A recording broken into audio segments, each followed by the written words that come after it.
afternoon to you all. We were talking about the internal flow.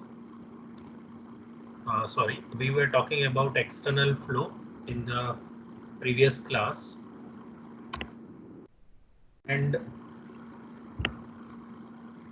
in case of external flow, we took different geometries like flow over a flat plate, flow over a cylinder, and flow over a sphere. And we also solved examples in each category.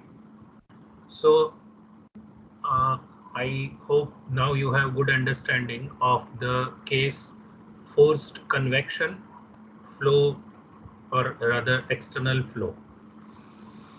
Now we talk about another category of flow, again as a part of forced convection, and that is internal flow. So what is the difference between internal flow and external flow?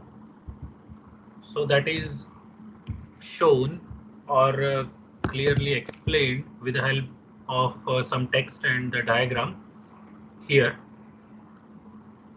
So in case of external flow, fluid has a free surface and delta, that is the thickness of the boundary layer, is free to grow indefinitely. So you can recall the diagram that you draw, for example, for flow over a flat plate. So what you find is that the fluid, like on one side there is a solid boundary.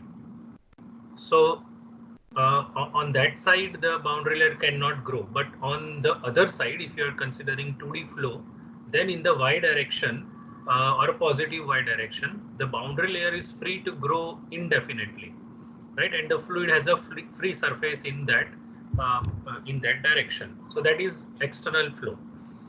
In case of internal flow, as you can see in the figures, like the flow through a tube or flow through a duct, what is the case? The fluid is completely confined by inner surfaces of the tube. So on all sides of the tube there is a solid surface which is confining the flow of the fluid, and there is a limit to how much the boundary layer thickness can grow. It can not grow beyond the diameter or the characteristic length or hydraulic diameter of the geometry through which it is flowing, right? And circular pipes are very common.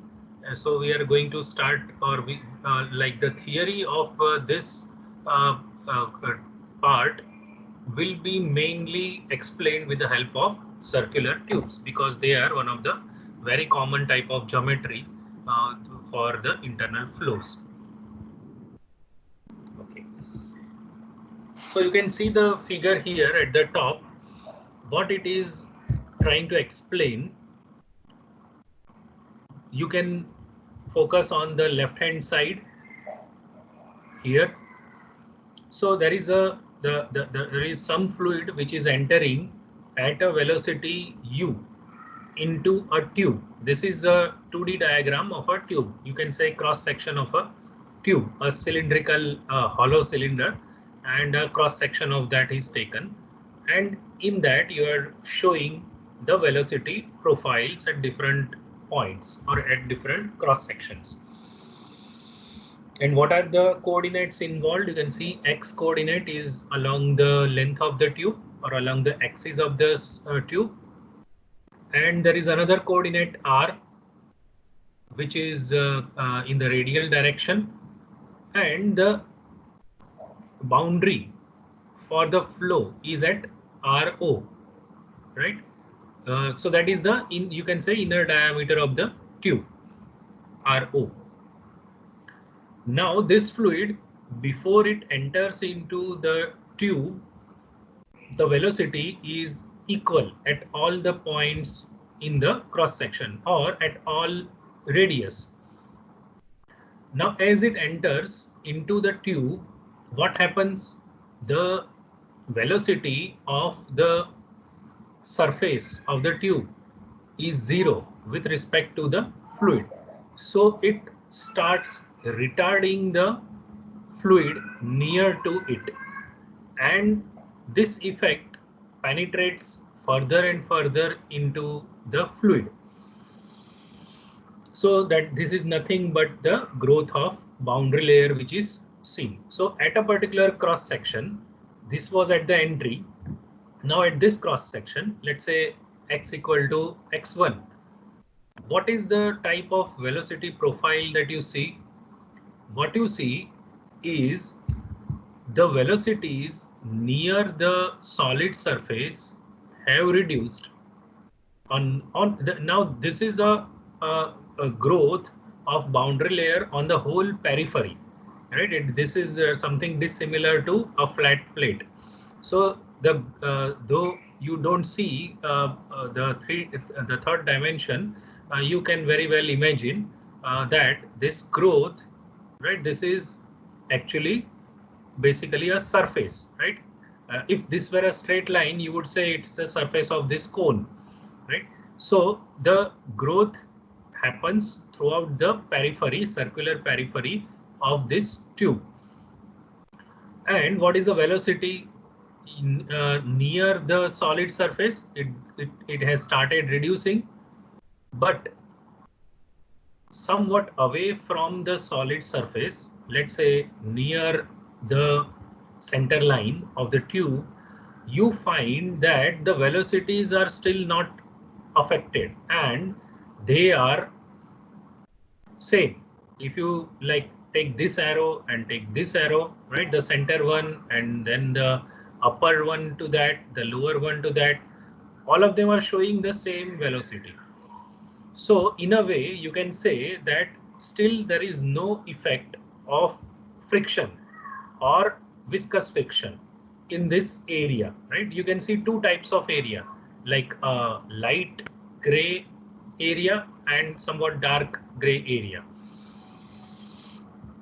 So in this region, the flow is still inviscid. That is, the effect of viscous friction is still not present here. But inside the boundary layer, there is effect of the viscous friction, and the velocities have started reducing. So as you can see here, the velocity at any point, right? Now the velocity is continuously changing. Here it is continuously changing. Here it is remaining uniform. Again, here it is changing from a particular value to zero value.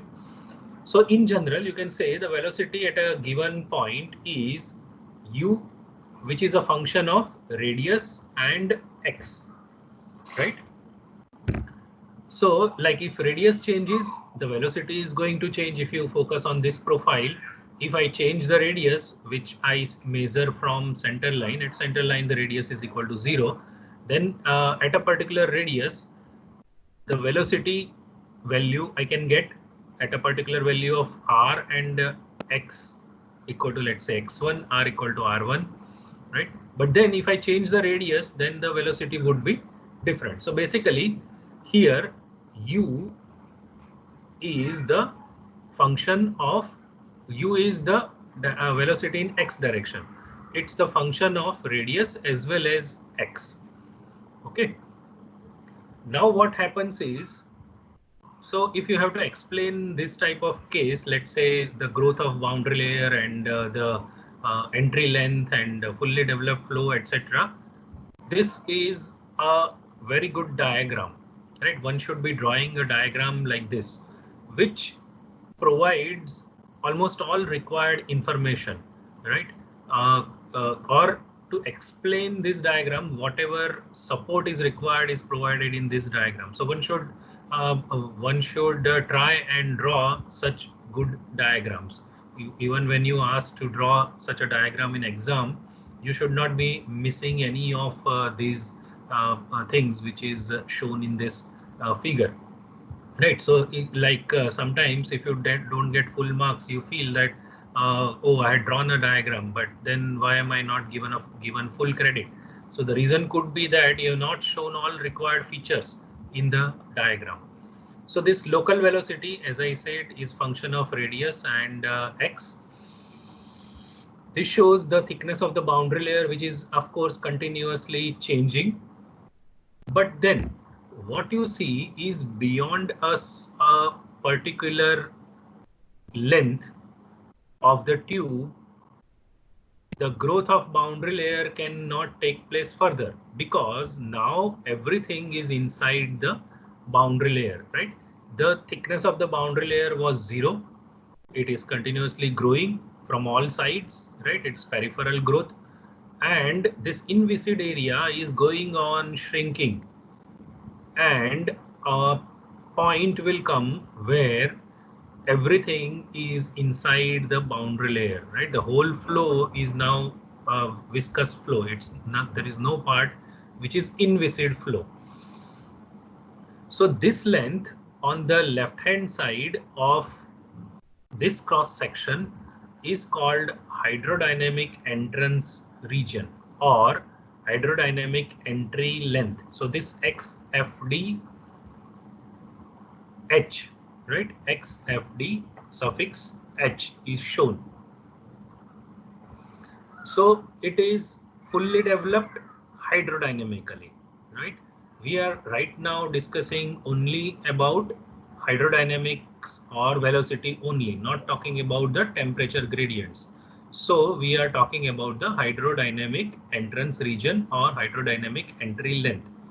So what you find is that starting from x equal to 0 to x equal to XFDH, the flow is still growing, right? So, or developing. So it is called developing flow. Up to this cross section, the flow is developing, and this length is entry length or entrance region, hydrodynamic entrance region. Now beyond this length of the tube, what you find is that everything is inside the boundary layer, means the flow is said to be fully developed, right? So on the right hand side, whatever is the length of the tube remaining now is called fully developed region. Now how is it distinct from this region left hand side? What you find is that now this U, right, now this thing is not shown in the figure. Maybe it should have been shown in this figure. So U is not function of radius as well as X. What you find is U is still function of radius, right? It changes with radius. It has to be 0 here. It is maximum at the center line, but it is no more the function of X. So a particular shape of velocity gradient is set up, and now that is almost going to remain same throughout the remaining length of the tube, right? So you take this cross section or the next cross section, you would get the same kind of velocity profile. So what happens in the fully developed region, the velocity profile, when you're talking about the hydrodynamic development, the velocity gradient remains the same, or velocity profile remains the same, right? Velocity profile remains the same everywhere, whatever may be the value of X. So velocity profile becomes independent of X. That is what you can tell about this fully developed region.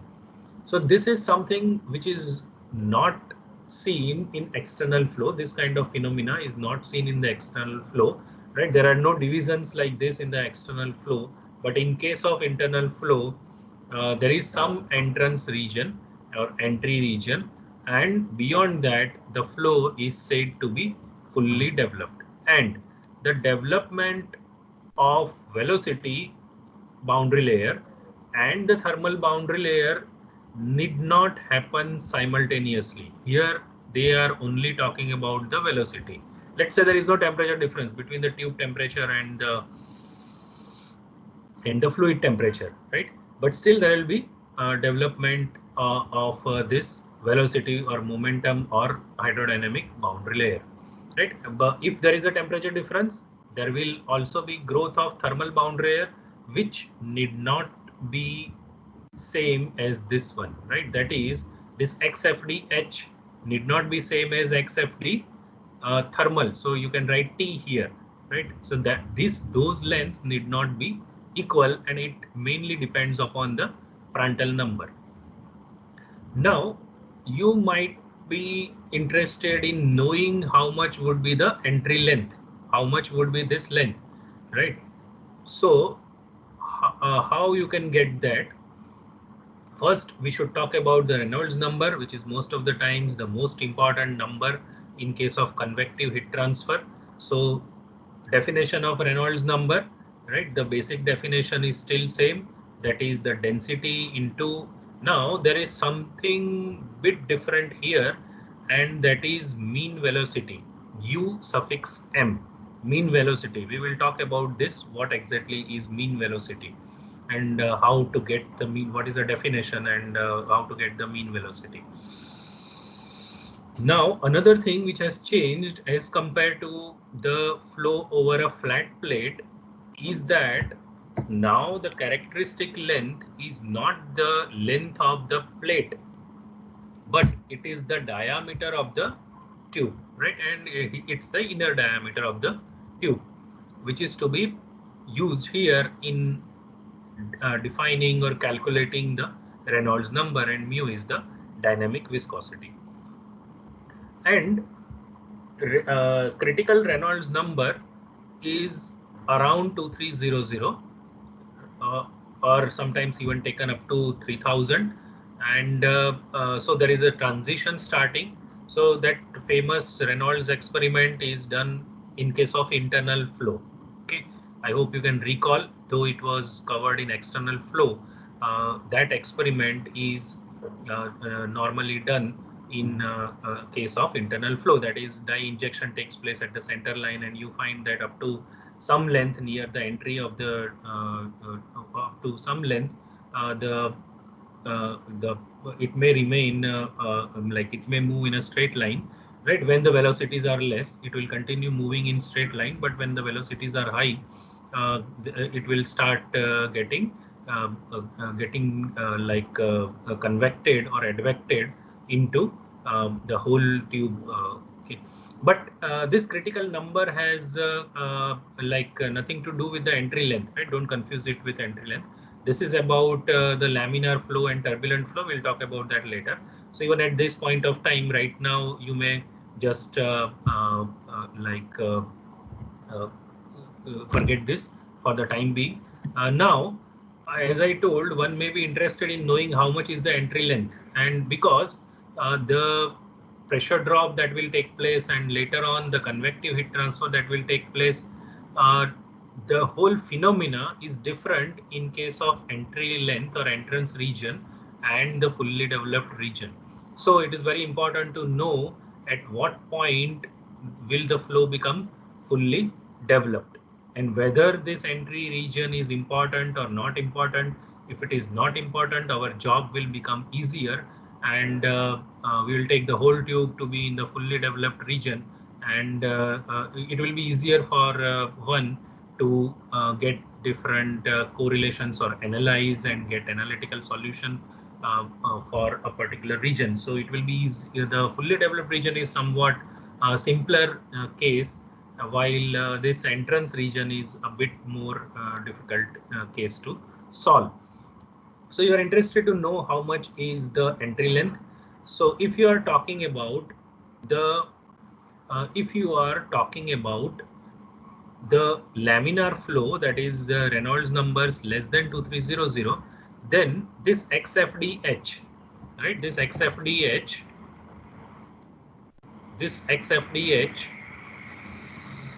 upon D, the diameter of the tube, would be nearly equal to 0.05 into Reynolds number.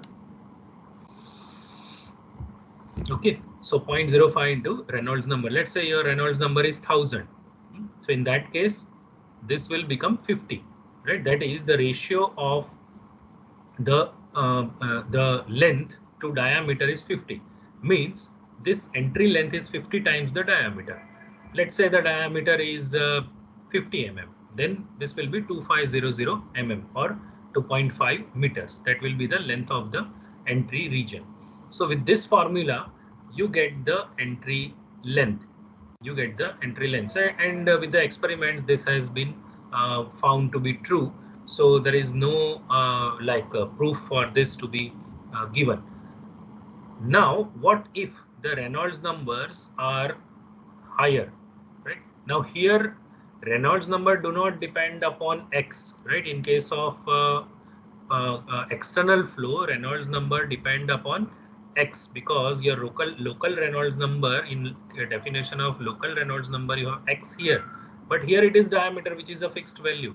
So Reynolds number do not depend upon the X location. It is something which is constant throughout the length of the tube. So if your Reynolds number is greater than 2300 or somewhere around 3000, actually the transition starts at this number 2300 or 3000, but like full turbulence is taken generally beyond 10,000, right? There will be many formula for turbulent flow, formula or rather correlations or empirical correlations which are applicable or which are good for turbulent flow, that is Reynolds number greater than 10,000. So you can say from somewhere around 2300 to 3000,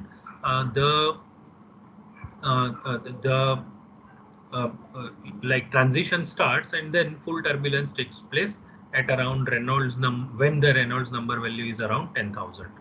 Okay, so if the flow is turbulent, you can see this ratio of X to diameter is around 10.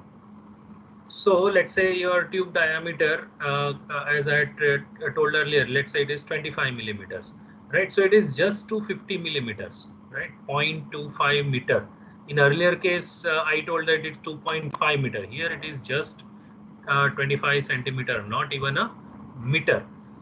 This tells that entry region is less important in turbulent flow. When your Reynolds number values are high, entry region has less importance, and it is generally very short, and the tube length is generally much longer than the entry region. For example, I just gave you a calculation that entry region is 25 centimeters or 0.25 meter, and let's say the length of the tube is 20-30 meters.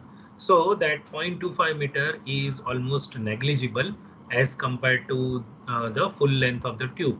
So in that case, you may assume that the flow inside the whole tube may be considered to be fully developed flow throughout the length of the tube, and you need not worry about the entry length. So generally, in case of turbulent flow, the entry length is less important. In case of laminar flow, you have to be cautious. You have to find what is the entry length. If you find it is not very long as compared to the length of the tube, then you might go for this fully developed flow assumption. Otherwise, you may have to evaluate the entry region separately from the fully developed region. So this is about the hydrodynamic entry length and its length, and its importance for laminar flow and turbulent flow. Now this term UM, right, which was seen in the definition of Reynolds number. Now why is there a need to put a new type of velocity, that is mean velocity? At the entry, the velocity was equal to U, same everywhere. But as you can see, at a given point or at a given cross section in the tube, it is continuously varying. If you take the fully developed region,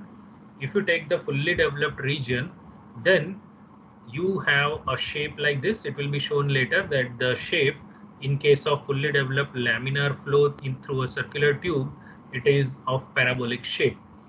But right now, just that is given to you. So this is the velocity profile.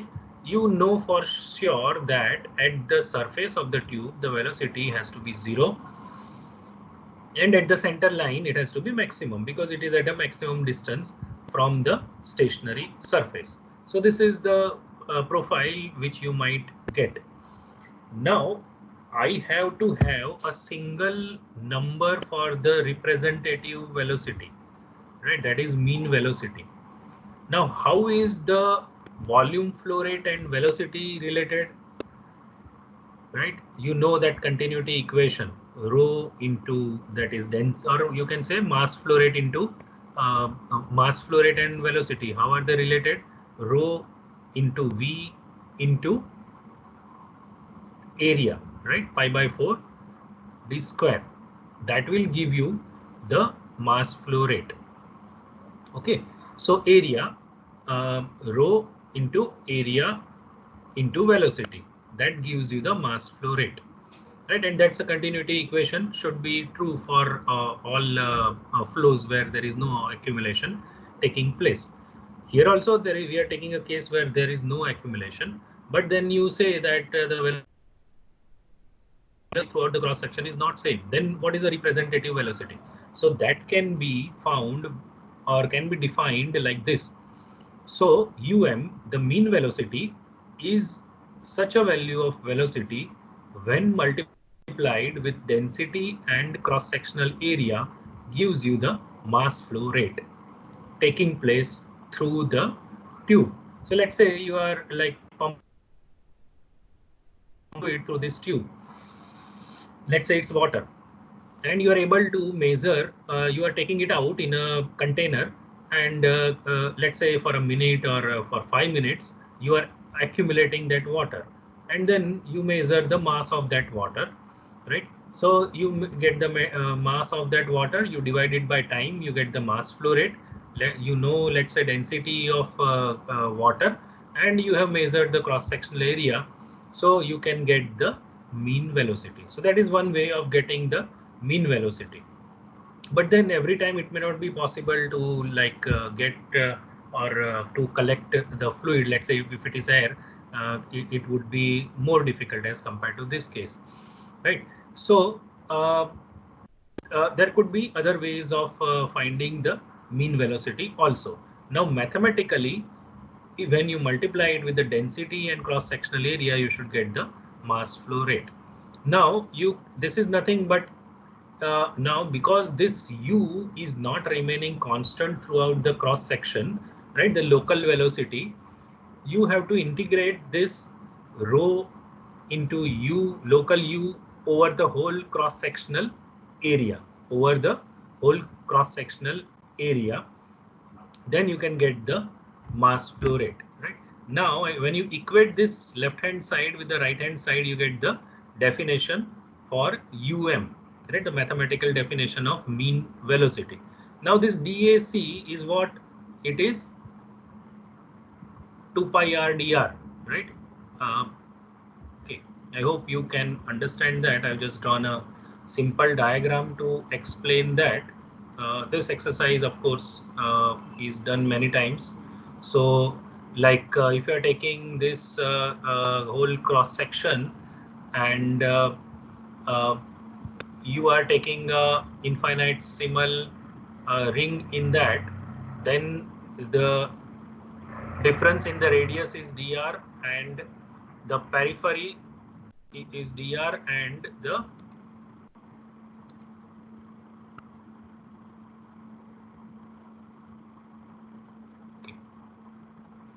difference in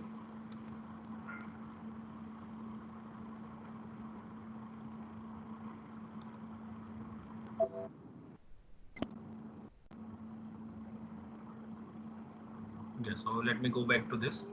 Yeah, so difference in radius is dr, and the circumference is 2 pi r, so the area is 2 pi r dr. So this is how you get that DAC is equal to 2 pi r dr. Okay, so that you put here, and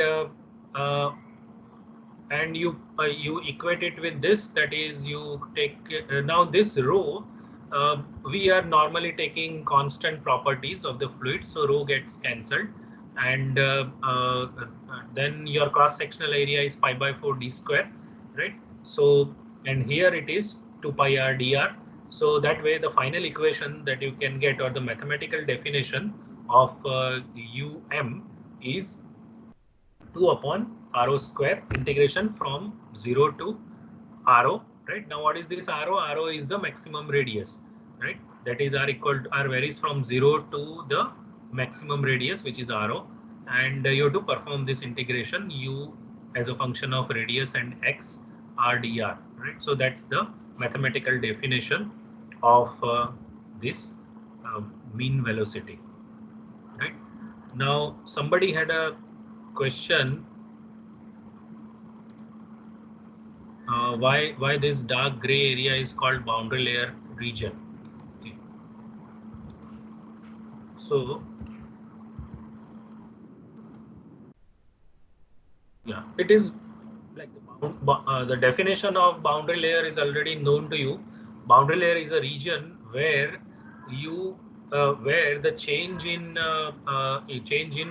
velocity is significant, right? Or velocity is significantly different from the free stream velocity, right? So what you find is that the velocity gradient here that is significant, right? So beyond that there is hardly any change in the velocity, so then you are outside the boundary layer. But then when you reach here, you see that throughout the region, the throughout the diameter of the tube, the velocity gradient is significant, right? So then the whole thing is inside the boundary layer, right? So the viscous the area where the flow has effect of the viscous friction, right, is present.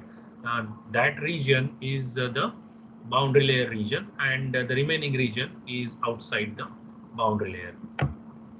Okay, so let us move further.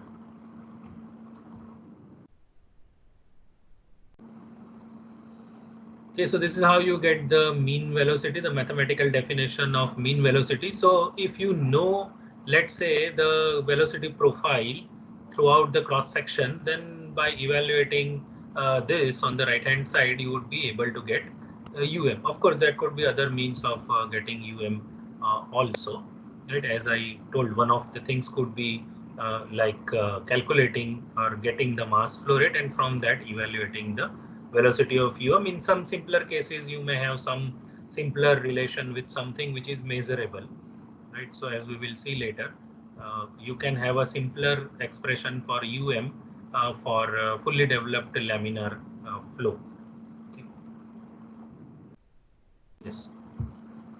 So now we are interested in knowing the formula for the velocity profile, right? Formula for the velocity profile. And now for the moment, forget about the entry length. You are focusing on the fully developed region, and most of the times we will be assuming that the entry region length is very small, negligible to the full length of the tube. As I said, when the Reynolds number is low, laminar flow, only for that it is significant. Even in that case, in some of the cases it may not be that significant, right? When the fluid is very viscous, at that time it is even more significant. But many of the practical applications where the Reynolds number are high or the fluids are not highly viscous, one can safely assume that everything throughout the length, the flow is fully developed.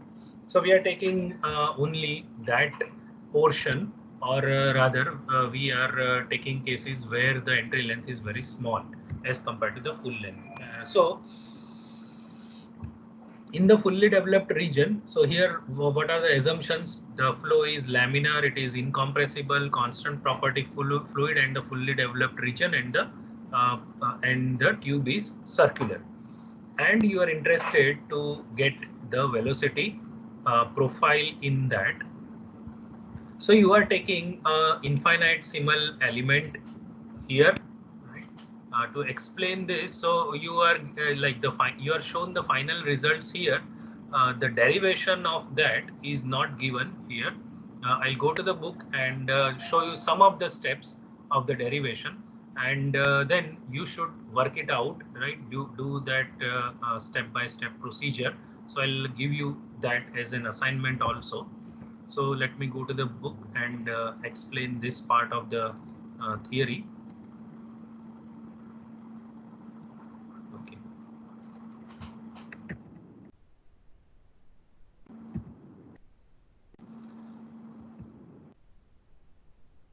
So you are taking an infinitesimal element here and then doing the force balance, right? So, and here you are like if you take that momentum equation, the inertia terms are neglected here. In the fully developed laminar region, the inertia terms are neglected, as you can see here, right? That the V is nearly equal to 0 and du by dx is also equal to 0, right? So the inertia terms are neglected in the momentum equation, and then you are doing only the force balance. Now, which are the forces acting? One is the viscous force and the other is the pressure force, and you are and they are uh, balancing each other, right? So the pressure force on one side is P, on the other side it like this dp by dx into dx gets added to that, and then this length is dx along the length of the tube, right? And dr that is along the radius of the tube, right? This is the viscous shear stress. On this side it is tau suffix r, and here it is tau suffix r plus dr, right? So you are equating them, right, as it is shown in this equation, and most of the terms get cancelled, and finally what you get is this minus d by dr, r into tau r is equal to r dp by dx, right? Now y is equal to this y coordinate is equal to rho minus r, right? And this tau is mu du by dr, right? So that previous equation, in this you are replacing this definition of tau r, so you get this equation 8.12, and now this is second order differential equation. You want to find general solution to that, so you need to integrate it twice, right? So when you integrate it once, this is what you get. You integrate it second time, this is what you get. Now you want to solve this equation, right? That which is this equation? This equation is for getting the velocity profile. Now, as you can see, it is not function of x because you are talking about the fully developed region. So now velocity is not function of x; it's only function of radius, right? Okay.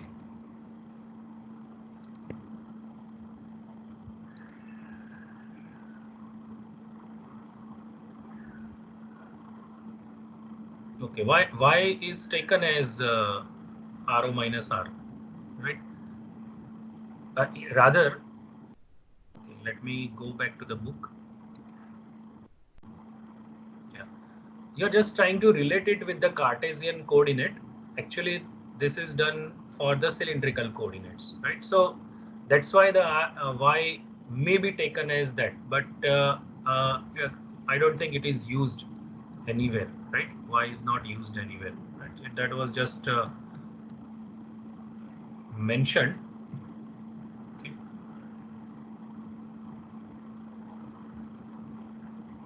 Okay. So you integrate it twice, and this is what you get, right? Now you want to solve this equation. So how can you solve this equation? You need to have the boundary conditions to solve this equation.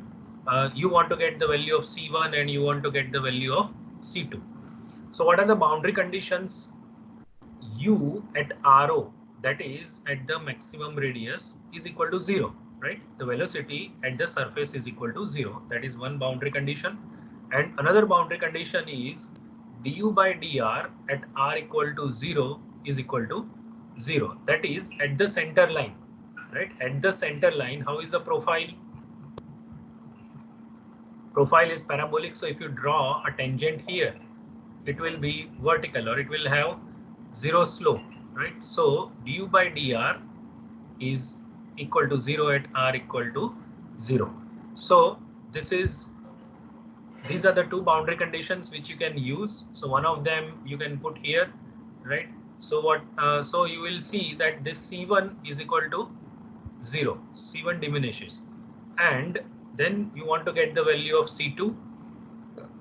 For that, so this term is vanishing, the middle one, and by putting RO in place of R, you can get the value of C2, and then putting the value of C2, you get the equation for UR. You get the equation for UR, which is in the form minus 1 upon 4 mu dp by dx RO square into 1 minus R upon RO square, right? So this you can there is no new knowledge in this. You can just write the complete steps and derive this equation for UR. Okay. Now mean velocity, right? UM. How you can get the mean velocity? Now, be very clear that you are talking about fully developed laminar flow for circular tube. So these things are valid only for that case.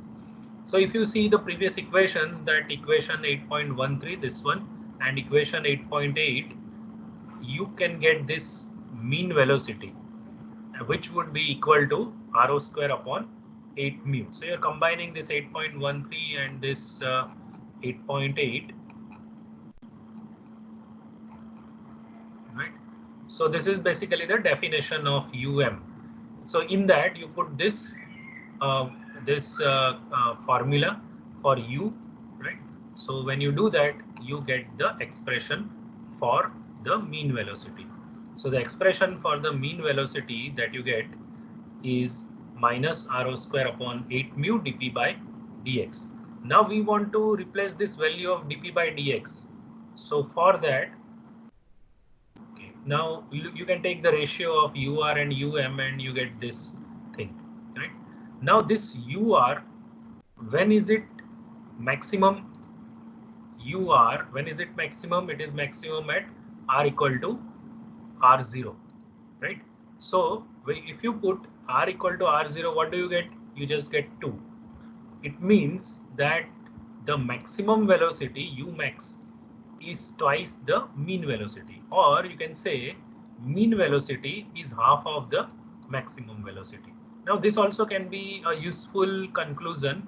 Again, this is only true for fully developed laminar flow through circular tube. What you might be able to do is measure the velocity at the center line, which is the maximum velocity, and it is double the mean velocity. So you can get the mean velocity by just halving that value, right? So Umax upon UM is equal to 2. That is another expression that you can use for finding out the mean velocity. Okay.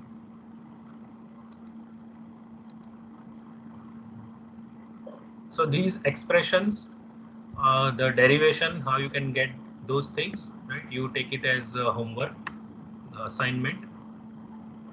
Next thing,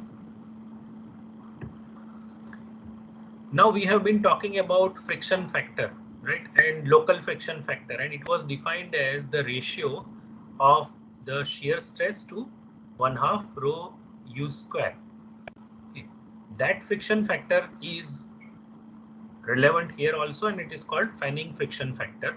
It is called fanning friction factor. But there is another friction factor which is defined and it is more appropriate for the internal flow, and it is called Moody's or Darcy's friction factor, and the definition is given like this.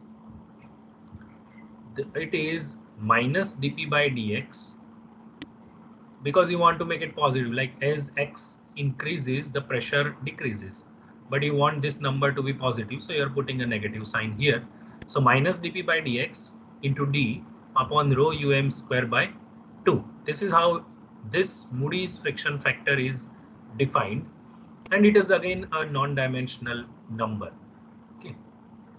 Now again, for a fully developed laminar flow through circular tube, you would be able to show that this fanning friction factor is 1/4 of the Moody's or Darcy's friction factor, or in other words, Darcy or Moody's friction factor is 4 times the value of fanning friction factor, right? So that can also be shown with the help of some manipulation. So this is the definition, as you can see in the book, the definition of Moody or Darcy's friction factor. This is the fanning friction factor, right? And with the help of the equation 8.13, right, and your tau s, right, at the surface, it is mu into du by dr at r equal to rho, right? So you can use the appropriate values and equations, and you would be able to show that your CF is F by 4, right? So you basically using this 8.13, that is this profile, the equation for the profile, and you modify it for r equal to rho, right, at surface. This tau s is at the surface, so at surface r equal to rho, you put that value, right, and with that you will be able to show that this CF is F by 4. Okay, so that is another derivation that you can do. And for laminar flow, it can be shown that this Moody's or Darcy's friction factor is 64 upon Reynolds number, right? 64 upon Reynolds number. Okay.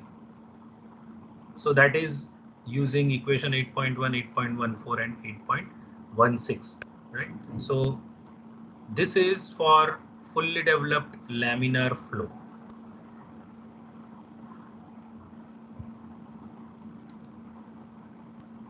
Okay. So for fully developed laminar flow, you can get the friction factor by 64 upon Re. You may write suffix D here because you are talking about the flow, you are talking about internal flow, and the characteristic dimension is D. So you may write Re suffix D. Okay. So the equation for the Moody's friction factor for laminar flow is very simple. For fully developed laminar flow through circular tube, it is just 64 upon Reynolds number, and this is possible from the analytical solution, possible to derive from the analytical solution. But for turbulent flow, whatever we discussed up to this point is applicable only to laminar flow, not for turbulent flow. For turbulent flow, the correlations are empirical correlations, and you have different correlations available for the Moody's friction factor. So one of them is 0.316 into Reynolds number raised to -1 by 4. This is applicable up to 2 into 10 raised to 4, that is up to this value of Reynolds number, and beyond this value of Reynolds number, it is 0.184 into Reynolds number raised to -1 by 5. This is beyond 2 into 10 raised to 4. And there are other correlations also. One of them is the Petukov correlation, and the other one, so this is the one which is a transcendental expression, and here on both the sides you have the F, right? So you have to get it by trial and error method, and this is applicable over a very wide range of conditions. Okay, so this is, and this also involves What is this? Small e upon d. Small e is absolute roughness and d is the diameter of the tube. So the ratio of these two is relative roughness. Okay, so the value of friction factor for laminar flow, the roughness of the tube does not matter, but for turbulent flow, the roughness of the tube does matter, and you have to use this term here, right? E upon d, whatever is the value applicable for a given for a given tube, you have to write that value here to be able to get the Moody's friction factor.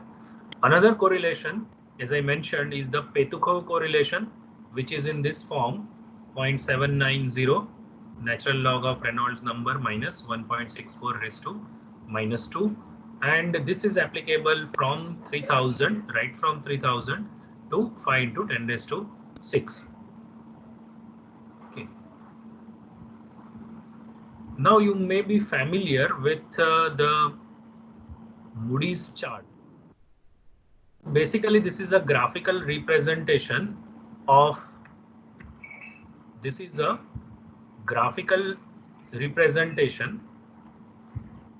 of the two correlations that we talked about earlier, right? The two correlations that we talked about earlier, that is Reynolds number, the transcendental correlation, and for laminar flow 64 upon Re. So as you can see in this graph, on the left hand side you have this downward sloping line. On the horizontal axis you have the Reynolds number given in log scale, and here you have the friction factor again in the log scale. So this is a log graph, and this shows how Reynolds number, the friction factor varies with the, or how is it related with the Reynolds number. So for laminar flow, it is just a straight line on this log curve. Basically, it is 64 upon Re. At this point, your Reynolds number is around 2000 or 2300. Beyond that, it is shown as a dashed line. So you are not sure whether the flow is still laminar or not. If it is still laminar, maybe you can use this expression. But then beyond around 3000, you should not be using this 64 upon Re, and you should be using the other correlation, the transcendental one, and with the help of that, these are the graphs that you get. You can see different E by D is also given, the relative roughness is also given, and there are different lines for different roughness values, relative roughness values. The lowermost one is for the zero value of E by D, that is smooth pipe, and then as the E by D value goes on increasing, the friction factor also goes on increasing, and along with the Reynolds number it continuously decreases. But then for rough tubes, you find that beyond a certain value of Reynolds number, the friction factor becomes constant, right? For rough tubes, beyond certain value of Reynolds number, the roughness factor, beyond certain value of Reynolds number, the friction factor becomes constant, right? So this is the graph which shows the pictorial or graphical presentation. But in a if you are in field and you want to get some values quickly, then this might be a good tool. Or for visual understanding, this is a good tool. But generally in calculations or when you are using programs, you are more comfortable with formula, so you can use the required formula for finding out the friction factor. So Moody's friction factor or Moody's chart, I think, is already known to you. We are not going into much detail. Of course, we'll solve a very simple example in the next class, and then we will start talking about the thermal boundary layer, because we are more interested in the heat transfer rather than the pressure drop. As yes, pressure drop is an important consideration, but the primary thing, the first thing that you want to know is the heat transfer rate. So we'll start talking about the thermal boundary layer next class onwards. Yeah, so you can